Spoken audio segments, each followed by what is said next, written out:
You know, the American electoral system is full of electoral losers, those being the majority of Americans who vote.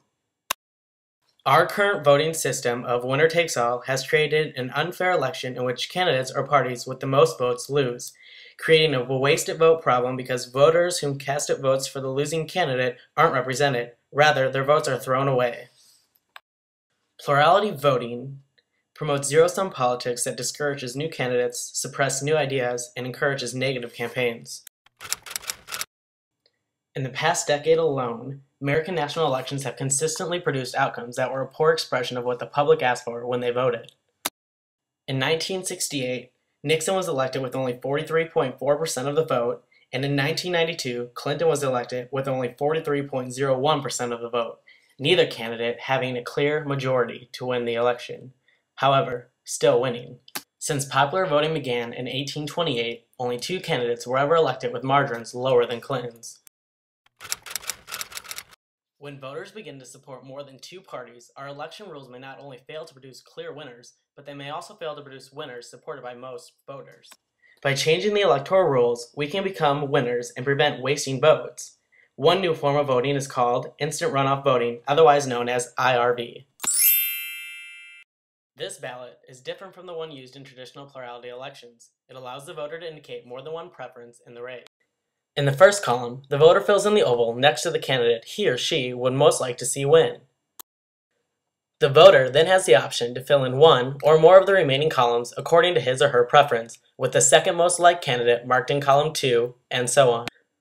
The voter in this example ranked Nader as the preferred choice as president, with Gore, Bush, and Buchanan following in preference from second favorite to least favorite.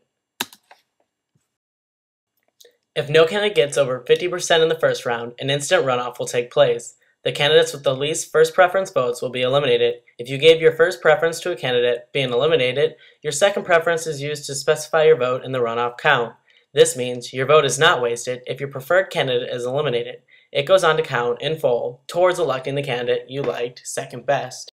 With no wasted votes, there can be no spoiler candidates. The voters' preferences are cast with the rest of the voters and the tally with the state's total. The state's total is counted, and if there is a majority, such as with 1%, Bush with 51%, Gore 46%, and Nader 2%, then no runoff is needed. If there is no majority, such as the one below, then another runoff will be needed. If there is still no majority, another runoff is done with the next lowest vote getting candidate being eliminated. The preferences cast for the next lowest vote getting candidate are distributed among the remaining candidates as was done in the previous runoff. After the second runoff is complete, Gore is now the clear winner with 50.55% of the vote. State and local governments such as Arkansas, California, and Colorado, international governments such as Australia, Bosnia, and London, and colleges and universities such as the University of Iowa. Another option is to reform the Electoral College by implementing the National Popular Vote, also known as NPV. The purpose of NPV is to guarantee election of the presidential candidate who receives the most popular votes in all 50 states and the District of Columbia. It creates an agreement among states to award all of their electoral votes collectively to the presidential candidate who wins the National Popular Vote once the participating states together hold a majority. As of April 2010, state legislatures have introduced NPV in all 50 states and the District of Columbia. New Jersey, Hawaii, Maryland, Illinois, and Washington, which together possess nearly a quarter of the total electoral votes necessary to trigger their agreement, have enacted NPV. The Electoral College would remain the actual institution that elects the president, but would play a secondary role to all important national popular vote. The night of the election, all eyes would be fixed on the national popular vote in all 50 states and the District of Columbia, not the artificial race to 270. Voters seeing the popular vote tally rise on election night would know that one of those votes was their own. They would know that the candidate with the most votes wins. The Electoral College allows a president to be elected when finishing second or even third in the national popular vote. So-called wrong winners win the presidency. In 1824, John Quincy Adams defeated Andrew Jackson. This became the first time in which a candidate won without the popular vote. In 1876, Ruth Yearbede Hayes defeated Samuel Tilden with the Electoral College majority, while Tilden won the popular vote by a margin over 3%.